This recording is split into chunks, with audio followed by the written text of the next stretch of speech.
The Sunday supper table, usually a stage for Vivian's overenthusiastic anecdotes and Arthur's grumbled affirmations, was instead a crucible of unspoken tension. Roasted chicken and mashed potatoes, once comforting, now felt like props in a play Elara was about to dismantle. Arthur mechanically carved his steak, avoiding her gaze, while Vivian, ever the orchestrator of appearances, passed dishes with a forced, brittle smile. Sienna, oblivious in her digital world, scrolled through her phone, a faint, entitled smirk playing on her lips. Elara's fork lay untouched beside her plate, her stomach churning, yet her resolve was a cold, hard stone in her chest. She took a deep, fortifying breath, the very air thick with impending confrontation. "I heard your call last week," Elara began, her voice steady, cutting through the clatter of silverware like glass. "You didn't hang up. I know what you really think of me." Silence descended, thick and suffocating. Arthur's knife halted mid-slice, a streak of gravy congealing on the pristine white plate. Vivian's forced smile froze, a grotesque mask, her eyes wide with sudden panic. Sienna's phone clattered to the polished wood, its screen illuminating her stunned, open-mouthed expression. Vivian, ever the first to recover, though her voice trembled, feigned ignorance. "Claire, darling, whatever are you talking about? We were just—" Elara's gaze was unwavering, piercing. "You said living with me is awful, but you're only here for my money." "And Sienna," she pivoted, her eyes fixing on her sister. "You laughed." Arthur cleared his throat, a pathetic attempt to regain control. "It was just talk, Elara. You know how Vivian gets. We were just joking."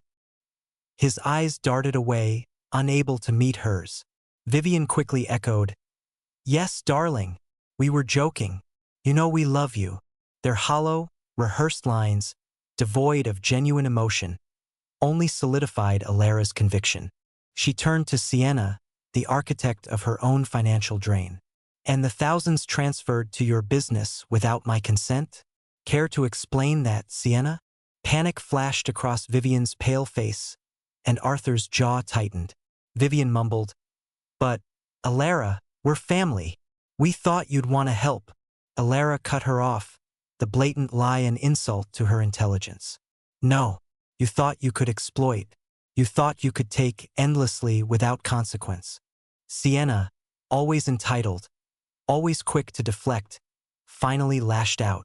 "You're so controlling, Elara, always acting like you're better than us, above us." This final, baseless insult prompted Elara to reveal her ace. She pulled out her phone, a screenshot illuminating the screen. Sienna's public social media post, branding Elara a stingy control freak, littered with laughing emojis. The collective gasp from her parents and Sienna's stunned silence confirmed their undeniable guilt, their carefully constructed facade crumbling into dust. With irrefutable proof laid bare, Elara delivered her unwavering ultimatum, each word a hammer blow. "I'm done being your bank. I want you out of my house, all of you, by tomorrow morning.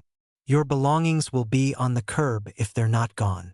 Vivian's fork clattered loudly against her plate, a sound of finality. Sienna, recovering slightly, muttered a bitter taunt about Elara missing them, but it was met with cold indifference. Elara pushed back her chair, the scrape a defiant declaration. She turned and walked away, her heart hammering against her ribs, but her steps were firm, resolute. She had given them her home, her money, her trust. They had returned betrayal. The stage was set for their exit. 6 months later, Elara thrived. She lived in a new apartment, a space smaller than her grand Portland house, but every inch her own, clean, peaceful, and utterly devoid of family secrets or the toxic whispers of betrayal. She had sold the sprawling property, wisely invested the profits, and built a fulfilling life on her own terms, dedicated to challenging coding projects, genuine friendships, and a quiet, profound independence. Through a mutual acquaintance, she learned the inevitable fate of her former family, now stripped of their financial lifeline. Arthur worked part-time at a hardware store, his once mechanical demeanor now tinged with a palpable bitterness. Vivian, still clinging to vestiges of her former grandeur, was desperately attempting to sell old jewelry online, her once forced cheerfulness replaced by a gaunt resignation. Sienna's fashion business, already fragile, had collapsed entirely after her public attacks on Elara backfired spectacularly, alienating the very friends and fans she sought to impress. Elara felt no vindication, only a detached sense of closure, as if they were characters from a narrative she had wisely abandoned long ago. She had learned, irrevocably, to trust her instincts, to prioritize her self-worth, her peace, and her boundaries over a false, destructive sense of familial loyalty. This difficult decision, though marked by a lingering sadness for the family she had once believed she possessed, was ultimately the most profoundly rewarding choice she had ever made.